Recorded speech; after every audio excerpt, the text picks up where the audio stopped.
So the first thing you're going to do when your P21 digital marketplace app has been provisioned is you're going to be presented with this setup screen where you're really just creating an administrative user to be able to get access to the system and do everything else you need to do. So I'm just going to call mine admin. You can use whatever you want. Let's do something like this. And then you're going to give it a strong password. And there are password complexity requirements. Again, part of this is we're trying to comply with Amazon's requirements for data privacy protection, things like that. So once that happens, then you just get flipped right back to the login screen. So we're going to go ahead and sign in. Once you signed in, the next thing you're going to be prompted for is to set up two-factor authentication. So there's a couple of ways you can look at this. This step is not necessarily required right now, but again, in order to comply with Amazon's policies, you're going to have some sort of two-factor authentication. You can set up single sign-on with an OIDC provider in this app. But if you don't want to do that, you just want to do something simple, you can shoot this QR code with your phone, set up your two-factor authentication, and you're good to go. I'm going to go ahead and skip that for now, but just remember in production, you will need this. What I recommend you do first is just go to the Help Center. That's the easiest way to get started because it kind of lays out everything that needs to happen. And if you have questions about what you need to do or how things work, you can go through our guides. They're sort of run you through step by step of exactly what you want to do. So right off the top, let's get the P21 connection set up. And we do that. It's in system settings, but you can also get straight to it from the Help Center. So I'm just going to set up one of our internal instances here. So we're going to get our consumer key in there, and then you're going to want to have a P21 account that is set up in your system, needs to be the username. So you're going to go to the API console in P21 to get all of this set up. I'll show you there are details of exactly what the scope for OData needs to be. So we can do that here in just a minute. So we'll put in our company ID, and then I'm also going to set my time zone for the P21 server time. It just helps with making things a little bit more intuitive. You can go ahead and test that connection out, and we got a connection successful. It's going to go out there and hit and make sure it can get a token. And so we save that and go back here to the Help Center, down here to P21 connection setup.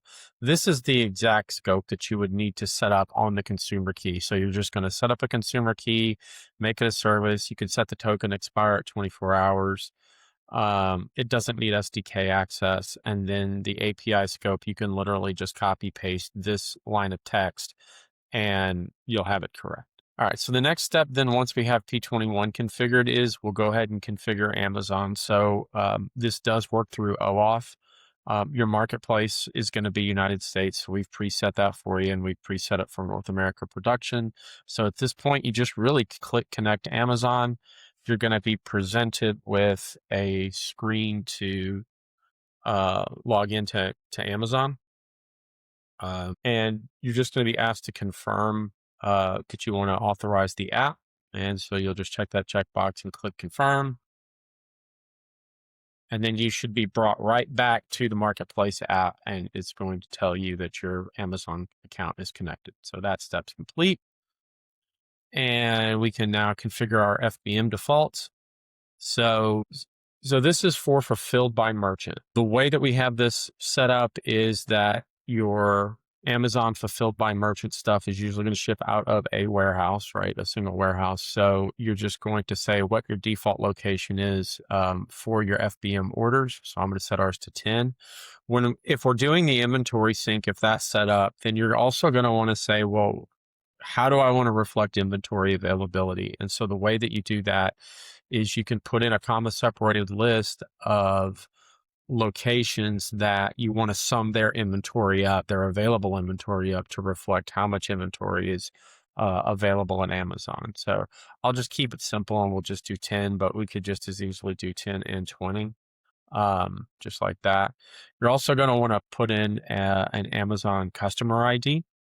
So this is like, the way that we have this set up, all of the orders that flow from Amazon FBM will be housed under a single customer ID, and then we just change the shipping address each time.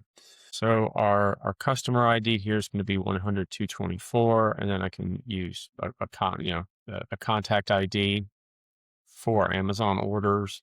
And then you can also put in who your taker is. So if you have a dedicated account set up for this, where, hey, we always want the taker to be Amazon or ecom or whatever it is, you can do that. And then the next thing that you can put in here is what prefix you want to put on the Amazon order number. So if the Amazon order number is 12345, you can prefix that with AMZ or FBM or whatever. I could call this one FBM. That way I know at a glance when it comes into P21 that this is going to be an FBM order. So I'll just make it like FBM dash, and then my PO number that comes over into P21 will just be FBM dash whatever the Amazon order number was. We can save those. And then down here in order entry, again, we can make some choices about how we want Amazon orders to ship. So you can say, hey, I want to use this terms code for Amazon, whether that's 30 days or 60 days or whatever it is. You are actually going to use the code, not the description. Packing basis typically is going to be order complete, but if you want to set it to partial or something like that, you can. If you want the Amazon orders to come in as a quote and then you convert them later, you can set the quote flag to Y, but typically you would have that as N. You can choose whether or not you want the order to be approved when it comes in. So if you want them to come in unapproved, you just uncheck the auto approve orders. Manual price override is typically always going to be checked. You're not going to want the P21 price engine to reprice an Amazon order because they're giving it to you at the price that you're supposed to get it. So we would recommend leaving this checked. We're going to use your selling units of measure and all of that from your P21, but in the instance that we need a fallback because it couldn't be figured out, this is a place to put a fallback unit of measure. And then we have clients that want to add a remittance to the order so that the order comes through fully paid, and then they reconcile out the AR separately from Amazon. And then we have some that don't want the payment on the order. They just kind of want it to run on an open account. So you can choose however you want to do that. You can add remittance. You can add payments to the order with this checkbox, but then you're also going to need to specify the payment type ID, whether it's cash, credit card, Amazon payment, something like that. So just keep that in mind that you'll need to do that. I'm not going to do that for this demo.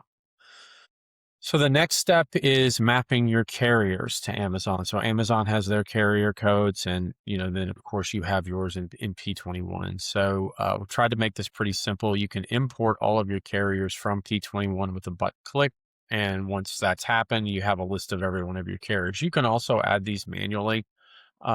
So we can go in here and say look for FedEx or something like that, and we can go in here and map the carrier code to FedEx or whatever it is. So that's pretty straightforward. And that's pretty much it. Once you've done all of those steps, your order defaults are good, your FBM defaults are good, you're totally fine. If you're using FBA, you can enable the FBA integration, and it's pretty much the same thing. You're going to enable it. You're going to select a location ID for FBA. So typically the way this works with FBA is you're transferring inventory to a virtual location that represents Amazon. So that's the location ID we're looking for here. We would run all of the FBA transactions through a dedicated customer account. So again, set up a customer for FBA and then put its ID in here. Same thing with the contact, same thing with the taker, and same thing with the PO prefix that we had in FBM. All of those things work the exact same way. And you can choose to go ahead and invoice FBA orders so they're immediately in AR, or if you want to do that manually, you can do that as well. But we recommend just go ahead and invoice it because Amazon already has. For the inventory sync, the system is capable of doing inventory adjustments to keep your inventory in sync with what Amazon thinks you have. So if you need to do that, you put the adjustment reason code in here, and then you also would add in a default bin code if you're tracking bins at your Amazon location. We can cap how much we're adjusting. So if it's more than, in this case, by default, 50% of what the inventory is, if you're adjusting it by more than 50%, it just won't do it. That way, we're not putting ourselves in a situation where something's getting really messed up. Um, we can also put the adjustments in dry run mode, which means we'll log, hey, this is what's supposed to happen, but we won't actually do it. That way you can build up a little trust in the system that it's going to do the right thing. For returns, we can create credit memos for returns. Again, you're going to put in a branch ID for whatever branch you want those credit memos to hit. You'll put in an invoice class what the terms are for that credit, and then you'll also need to put in the GL account that you want to hit for that credit as well. Once you have all that set up, then the returns can be automatically processed. eBay setup is very, very similar to Amazon. You are going to hit connect eBay. It's going to take you through a login process. You will come back from that login process into the app, at which point you can just enable the eBay integration, and then you're off to the races with that. Your eBay defaults are very similar to your FBM defaults, where you're going to put in your default location, your eBay customer ID, contact ID taker, an eBay prefix. So all of these workflows are designed to feel very similar so that you get very consistent results in P21 that you can report off of or whatever you want to do. Same thing on eBay. You can auto add the remittances. You can tell it to approve or not approve the order. You map your carrier codes in the same way. So eBay and Amazon, the setup is designed to feel very, very similar. Over here in email, you can set up the email that you want to use for alerts, whether you're using Gmail or SendGrid or Outlook, Office 365, whatever it is. You can come in here, set up your SMTP server, the port.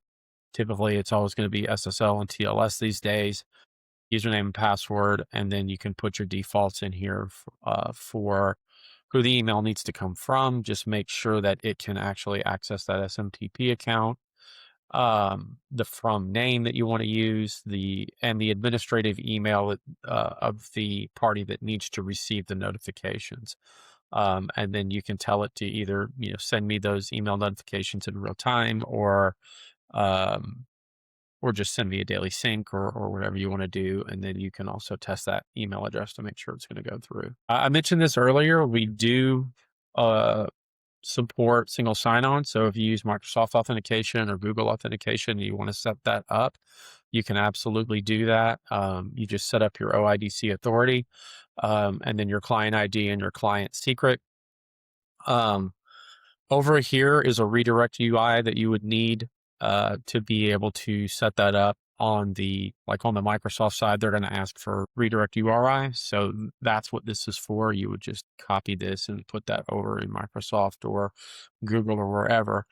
The one thing I want to point out, and I did say this earlier, is that whatever you're doing, your identity provider really has to support multi-factor authentication, and you need to have it enabled, because that is an Amazon DPP requirement. So that's why we built two-factor into the app. And that's also why we're telling you, again, if you set up SSO, you need to make sure that two-factor is enabled with your SSO, because Amazon requires that. Then we have some just general settings here. You probably really don't need to mess with these too much. You may want to at some point, but this is really just about log retention and cleanup, batching sizes for like OData and things like that, just to, and that's P21's OData, just to try and make the system perform a little bit better if we have a problem.